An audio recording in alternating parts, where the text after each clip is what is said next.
할렐루야. 창세기 10장 말씀으로 함께 하겠습니다. 홍수 이후에 노아의 세 아들 셈과 함과 야벳의 족보가 나타나는 내용이 창세기 10장입니다. 그냥 쭉 읽으면 별 의미 없고 또 재미없는 것 같은데요. 이는 창세기 9장 1절에서 하나님께서 노아와 그 아들에게 복을 주시고 생육하고 번성하게 하시겠다 라고 하는 약속이 성취되어지는 그 내용들입니다. 이전에는 홍수로 온 인류를 죽음의 심판으로 행하신 하나님께서 이제 생육과 번성의 역사도 진행해 나가신다라고 하는 것을 가르쳐주는 내용입니다.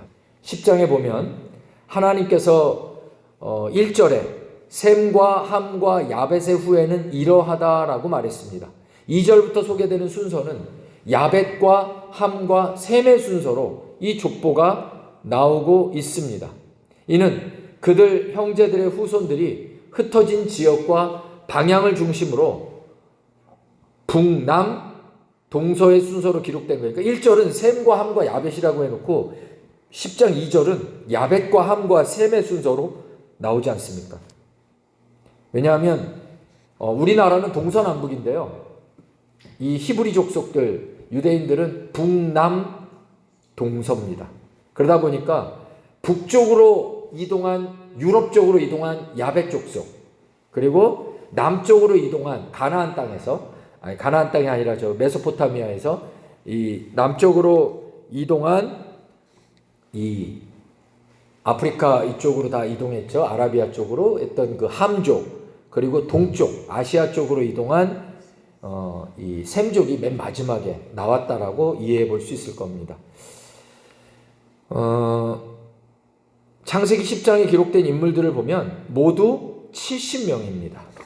거기 10장에다 보면은 셈과 함과 1절에다 이렇게 쓰세요. 1절에다가 셈과 함과 야벳의 족보 해갖고 70명 이렇게 쓰세요. 70명. 야벳의 후손이 2절부터 나오잖아요. 야벳의 후손이 모두 14명이 나옵니다. 14명. 그건 안 쓰셔도 돼요. 아들이 7명, 손자가 7명 그렇게 나옵니다. 그 다음에 함에게 속한 이들이 몇 명이 나오냐 하면은 함족은 어디서부터입니까? 6절이죠. 6절부터 함족이 30명이 나와요. 30명이. 그러니까 70명 중에 14명이 야벳 후손들 나왔고 함의 후손이 30명. 아들 넷, 손자 24, 증손 2. 읽어보면 그렇게 나옵니다. 그 다음에 셈의 후손들이 또 나오는데요. 여기 이 셈의 자손은 21절부터 나오는데 30명이 나옵니다. 26명이 나옵니다. 셈의 후손들이. 이래서 70명의 지족들이 나오는 거예요. 왜 70명이냐 하면 성경은 70을 완전수, 7도 완전수, 70도 완전수 이렇게 합니다. 그래서 창세기 46장에 나중에 애굽으로 이동한 야곱의 가족 수가 70명으로 나오죠. 또 출애굽기에 보면 이스라엘 족속이 모세와 이스라엘 백성이 처음으로 시내산에서 계약을 맺을 때 참석한 장로의 수도 70명으로 나옵니다. 그래서 70은 완전수다. 즉 하나님과의 관계에서 완전하게 하나님이 언약을 이루신다. 이런 의미로 성경에 그렇게 기록되어 있습니다. 2절에서 5절은요. 야벳의 후손들인데요. 야벳은 확장이라는 뜻입니다. 확장. 야벳의 후손은 가장 그래서 멀리 퍼져 살았습니다. 그들은 5절을 통해서 5절에 보면 지중해 바닷가의 땅을 중심으로 머물렀다. 이렇게 말해요. 지중해 위쪽으로. 그래서 터키, 그리스, 유럽 민족의 시조가 됐습니다. 이건 안 적으셔도 돼요. 고멜이라고 하는 건 키메르족, 마곡은 아르메니아와 갑바도기의 고개 땅 사람들 스키디아인, 마데는 아시리아 동쪽과 카스피아 서남 쪽의 메데족, 메데는 오늘날의 쿠르드족, 그리고 야와는 헬라족, 그리스죠. 소아시아 이오니아족, 두발과 메색은 본도와 아르메니아 터키 지역, 디라스는 펠라기스 쪽으로 에게 연안 해변에 정착한 게르만족의 조상. 안 쓰셔도 돼요. 그냥 이거는 참고 삼아 이런 학설이 있다는 겁니다. 정확한 건 아니에요. 이거는 정확한 내용은 아니고 학설이다. 6절부터 20절은 함의 족보입니다. 함은 야벳은 아까 확정이라고 그랬죠. 함은 뜨겁다라는 뜻입니다. 얼굴이 까만 사람이 함족이에요. 함족은요 좀 뜨거워요. 제가 얼굴이 약간 까맣잖아요. 설교가 뜨겁습니다. 아멘도 없네 그냥. 차갑게 해야겠다 설교. 함족은 그래서 외우시라는 거예요. 함족은 흑인의 조상이잖아요. 뜨겁다. 6절에 등장하는 함의 아들 구스, 미스라임, 붓, 가나안 4명이죠. 예레미야 46장 9절에 의하면 이들은 후에 남아라비아, 에디오피아, 이집트, 가나안의 선조가 됩니다. 보통 구스는 거기 쓰셔도 돼요. 이거는 6절부터 나오나요? 구스는 6절이죠? 7절이에요? 6절이에요. 6절. 구스는 에디오피아 이렇게 쓰시면 돼요. 미스라임은 이집트, 붓은 리비아. 그리고 7절에 구스의 아들 나오죠. 하윌라, 삽다, 삽드가 아라비아의 선조. 자, 21절부터 31절에 셈의 후손들이 나옵니다. 21절에 보면 셈은 야벳의 형이라고 나오는데요. 22절에 셈의 아들은 엘람, 아수르, 아르박삿, 룻, 아람 이렇게 나와요.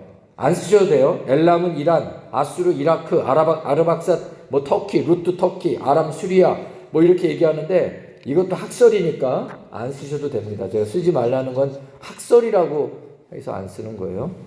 근데 중요한 거는 여기 셈의 후손을 아르박삿하고 아람 5 아들 중에 2 아들만 기록했어요. 그 중에서도 아르박삿의 후손이 중점적으로 거론됩니다. 아르박삿은 북아수르에 살던 사람들이죠. 24절에 보면 아르박삿이 누굴 낳습니까? 셀라는 누굴 낳아요? 에벨을 낳아요. 근데 21절을 보십시오. 한번 읽어주세요. 시작. 갑자기 셈은 에벨 온 자손의 조상이라는 거예요. 셈, 함, 야벳 중에. 그러니까 에벨을 대표로 하는 모든 이 조상들의 조상이 셈이다. 그러니까 셈족의 후예 중에 대표가 에벨이라는 거예요. 그러면 셈하고 에벨은 족보가 어떻게 됩니까? 손자입니까? 증손자입니까? 에벨이? 증손자예요? 근데 에벨이 왜 셈족의 후예들을 대표하는 사람이 되었을까? 이름이요. 에벨이란 뜻은 아마 여러분 주석 성경을 보시는 분들은 그렇게 써 있을 거예요. 에벨 해놓고 건너편, 건너온 자. 그래서 유프라테스 강을 건너온 가나안으로 건너온 아브라함을 연상시키는 말. 그래서 아브라함을 히브리인의 조상이라고 그러잖아요. 그래서 이 말의 어원, 이 에벨의 어원이 이브리인데요. 이브리에서 히브리라고 하는 말이 나왔다라는 학설이 있습니다. 그래서 에벨이라는 말에서 히브리족이라고 하는 말이 나왔고, 에벨의 뜻은 건너온 자. 아브라함이 유프라테스 강을 건너서 가나안으로 왔잖아요. 그 아브라함의 후예들 히브리 족속은 왜 히브리 족속이냐? 이름은 아브라함인데 에벨이라고 하는 건너왔다라고 하는 그 말이 변형돼서 히브리 족속이라는 건데, 하필 건너왔다라는 이름이 아브라함의 조상 중에 에벨이 있기 때문에 에벨이 히브리 족속의 어원의 기원이 됐다, 이런 의미로 성경이 기록하고 있는 것입니다. 그러니까 셈족하면 아브라함이고, 아브라함은 히브리 족속인데 히브리족의 이름의 어원은 에벨이었다, 이렇게 생각하시면 됩니다. 그리고 에벨의 아들 25절에 보면 아들 둘 낳죠. 누구하고 누굽니까? 벨렉하고 욕단이죠. 25절에 보면 벨렉은 나눔을 뜻합니다. 이 나눔이라는 게 벨렉이 살 때에 인류가 나눠졌다는 거예요. 흩어졌다는 거예요. 그럼 벨렉이 살 때 인류가 흩어졌다는 얘기는 인류가 한번 흩어진 사건이 뭡니까? 바벨탑 사건이죠. 그러니까 벨렉 때 바벨탑 사건이 있었다라고 여깁니다. 그래서 거기다 그렇게 쓰세요. 25절, 6절에 그 벨렉 이름에다가 바벨탑 사건. 25절이죠. 25절. 25절에 벨렉. 그러니까 지금 셈족의 후예 중에 에벨과 벨렉 정도만 아시면 된다는 거예요. 별로 크게 중요한 건 아닌데. 근데 이제 문제는 10장의 족보 중에서 강조가 되는 이름이 있습니다. 8절에 누굽니까? 설명이 되게 길게 써 있잖아요. 8절에 누구예요? 구스의 아들 니므롯. 그는 세상의 첫 용사고 여호와 앞에 용감한 사냥꾼이다. 이렇게 써 있습니다. 이것은 니므롯에 대한 칭찬이 아니라 그로부터 하나님을 반역하는 힘과 패권의 제국주의의 역사가 나왔다, 이 얘기를 하는 겁니다. 니므롯이라는 뜻이 대적자라는 뜻이잖아요. 그리고 용사라는 말이요, 여기 번역되어 있는 용사라는 말의 원래 말은 압제자, 폭군이라는 뜻입니다. 그러니까 용감한 사냥꾼은 짐승을 난폭하게 잡던 사냥꾼 이미지로 전쟁 중에 사람을 잔인하게 학살한 그런 전쟁 영웅들을 표현하는 말이었습니다. 9절에 여호와 앞에서라고 하는 말의 원어도 가까운 더 원어의 의미는 여호와를 거스렸다, 거스려서, 이런 뜻입니다. 그래서 니므롯은 하나님을 거스리는 대적자고 반역자로 살았다라고 하는 것이 원어의 의미입니다. 그래서 이 니므롯은 무슨 도시를 건설했습니까? 거기 보니까 뭐라고 써 있어요? 바벨을 건설했죠. 바벨. 10절에 보면 바벨, 에렉, 아갓, 갈레. 이 바벨이 바로 바벨 제국, 바벨탑이 세워진 거예요. 그래서 아까 벨렉 때 바벨탑이 세워졌다고 그랬는데 그걸 세운 주도자가 누구냐? 바로 니므롯 시대였다라고 말할 수 있을 것입니다. 그렇게 해석을 합니다. 그래서 이 바벨탑을 세운 니므롯, 그리고 훗날 이 바벨 지역에서 바벨 국가가 나왔다. 니느웨는 아수르의 수도죠. 그러니 제국들은 다 니므롯 밑에서 나왔기 때문에 앞으로 제국의 역사가 중요하기 때문에 니므롯의 이름이 크게 쓰여진 것입니다. 1세기 유대인 역사가 요세푸스의 기록에 의하면 니므롯은 바벨론으로부터 시작해서 아수르에 이르는 시날 평지까지 정복했다라고 말하고 바벨탑을 쌓은 장본인으로 역사가 요세푸스가 그렇게 기록해 놓았습니다. 니므롯을 위시한 함 자손의 세력과 문화는 인간적인 측면에서는 대단한 위용이 있었습니다. 하나님을 대적하고 세상 문명과 역사를 이루어가는 그 절정을 함 자손이 해내고 있었던 거예요. 초창기에. 그 세상 문명의 절정이 창세기 11장의 다음 장이죠. 바벨탑 사건으로 나타나는 것입니다. 함의 후손인 가나안 족속들은 이스라엘 백성들이 첫 정탐을 했을 때 이스라엘 백성들이 벌벌 떨었어요. 왜냐하면 그들은 강대하다. 그들은 모두 거인이다. 힘과 강한 외용이 있었다는 거죠. 자, 그럼 창세기 10장에서 뭘 말하고 있는 건가? 그냥 일견 보면 족보 내용만 같아요. 그런데 이 내용을 보면 하나님은 야벳처럼, 야벳은 확장입니다. 가장 창대했어요. 창세기 9장에 보면 야벳이 창대해진다고 그랬잖아요. 야벳은 창대해졌고 함은 이 강대한 힘을 가졌어요. 외용을, 힘을 가졌는데 셈의 후손 에벨 가문을 통해서 하나님은 아브라함을 부르셨고 그를 통해 하나님 나라 백성인 이스라엘을 세우셨습니다. 셈족을 통해서. 하나님께서 셈족을 택하고 아브라함을 택하신 것은 전적인 하나님의 주권적 선택이죠. 하지만 성경 속의 중요한 사실은 아브라함은 하나님이 부르셨을 때 하나님 앞에 응답했다는 것입니다. 이처럼 세상은 야벳의 창대하고 넓은 땅에 눈을 향하고요. 함의 강한 힘과 화려한 문명을 삶의 목적으로 삼고 있습니다. 하지만 성경이 가르쳐주고 있고 알려주는 것은 하나님의 마음은 창대한 야벳과 강대한 함이 아니라 연약한 셈에 있다라고 하는 것을 알려주는 것입니다. 세상은 창대한 야벳과 강대한 함을 꿈과 비전이라고 말하지만 성경은 하나님의 비전이 연약하고 보잘것 없어 보이는 셈에게 두고 계셨다라는 거예요. 셈과 함과 야벳 족속이 번성해가는 이 기록 속에서 성경이 가르치고 있는 것은 무엇이 비전이고 무엇이 꿈이냐라는 걸 묻는 것입니다. 세상은 야벳과 함의 길을 비전이라고 외치지만 성경이 말하는 비전은 무엇인가? 하나님이시라는 거예요. 셈이라는 거예요. 셈. 하나님의 눈과 마음이 머물러 있는 그곳이 진짜 비전이고 꿈이라고 말하는 것입니다. 그렇습니다. 눈에 보이는 창대하고 화려한 것이 꿈이 아니라, 그것이 비전이 아니라, 창대한 야벳과 강대한 함이 아니라 하나님의 마음과 택하심이 있는 셈이 진짜 비전과 꿈이라는 것입니다. 야벳과 함에 비해 셈은 세상에서 상대적으로 약하고 보잘것 없는 것처럼 보이지만 성경이 가르치고 있는 하나님의 비전은 셈에게 있었고 하나님은 셈을 통해 하나님 나라 계획과 역사를 이루어 나가셨습니다. 여러분의 눈과 마음은 어디를 향하고 무엇을 비전으로 삼고 계십니까?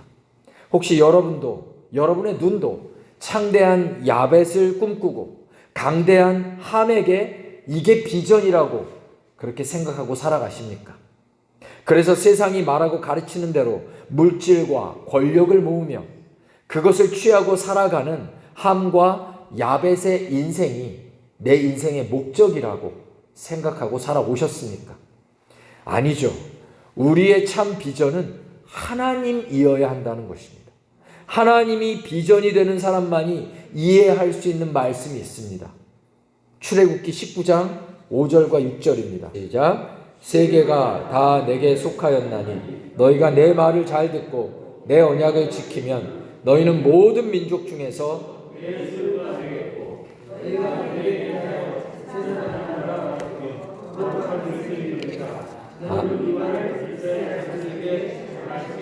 아멘. 너희가 내게 대해 제사장 나라가 되고 거룩한 백성이 되리라. 이것은 하나님께서 이스라엘 백성을 출애굽시키고 이제 구원받은 하나님 나라 백성으로 처음 계약을 맺고 그들에게 말씀하신 것입니다. 무엇을 말씀하신 겁니까? 하나님께서 온 세상과 역사가 모두 하나님께 속해 있고 하나님이 다스리고 주관하시는 영역이라고 먼저 말씀하셨어요.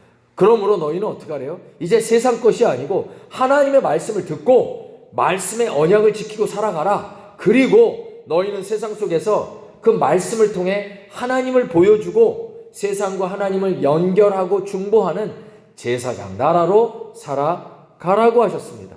이것이 무엇입니까? 바로 비전입니다. 예수님을 믿고 하나님 믿고 어떻게 살라라고 하는 비전이에요.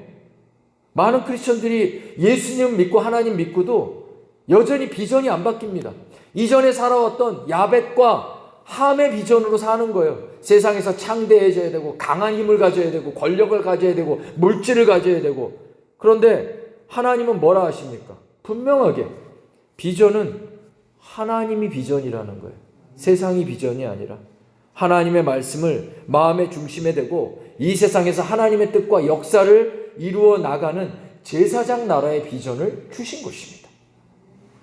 여러분은 그렇게 사십니까? 하나님을 믿고 구원을 얻은 천국 백성의 비전은 무엇입니까? 하나님이십니다.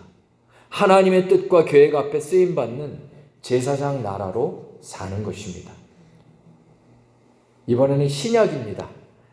예수님이 공생애를 시작하시면서 그의 제자들을 부르실 때 그들에게 곧장 주신 말씀이 무엇이었는지 보고 함께 기도하겠습니다. 마태복음 4장 19절 20절 말씀하시되 나를 따라오라 내가 너희를 사람을 낚는 어부가 되게 하리라 하시니 그들이 곧 그물을 버려두고 예수를 따르니라. 이것은 또 무슨 말씀입니까? 예수님을 믿고 구원받은 사람에게 무슨 일이 일어납니까? 이전에 그의 인생에 없었던 새로운 소명이 주어집니다. 어떤 소명입니까?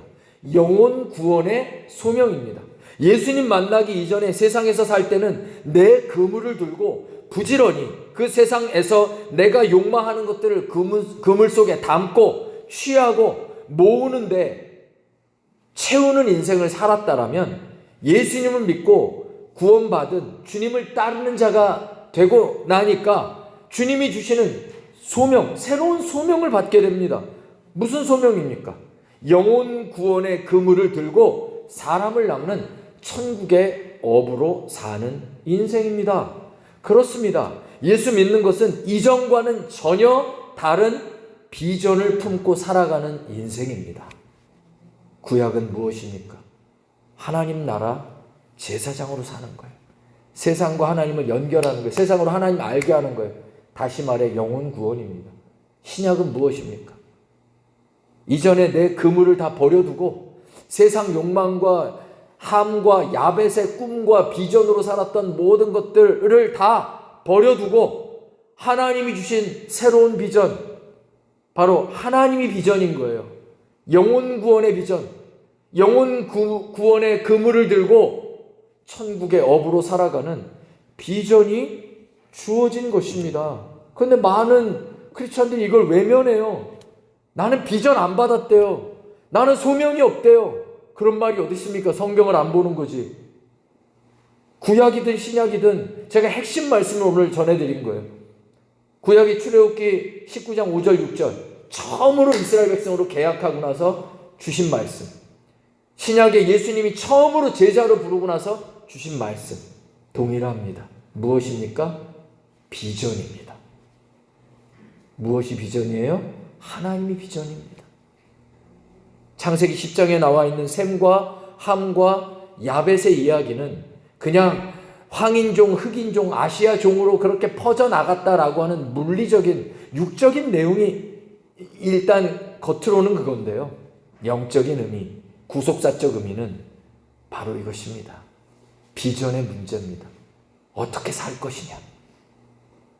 셈을 통해 이루시는 하나님의 역사. 창대한 야벳, 강대한 함, 여기에 우리의 꿈과 비전이 잘 살아야 돼, 성공해야 돼, 이런 쪽으로 우리가 끊임없이 세상 그물 속에 모든 걸 채우고 살다가 예수님 만나고 나니까 전혀 다른 비전을 주시는 거예요. 하나님 만나니까 전혀 다른 비전을 주신 거예요. 그 전혀 다른 비전이 무엇입니까? 하나님이십니다. 우리의 비전은 하나님이고 하나님의 말씀을 따라 영혼 구원의 역사를 이루는 이 삶이 우리에게 주어진 것입니다. 하나님을 비전으로 삼는 셈족으로 살아가시기를 축복합니다. 예수님을 믿고 이전에 없었던 우리 인생의 새로운 소명인 영혼 구원의 삶을 살아가시기를 축원합니다. 이전에 사용하였던 세상의 그물을 버리고 예수님이 주신 영혼 구원의 새 그물을 던지며 천국의 어부로 살아가는 복된 여러분 되시기를 주의 이름으로 축원을 드립니다.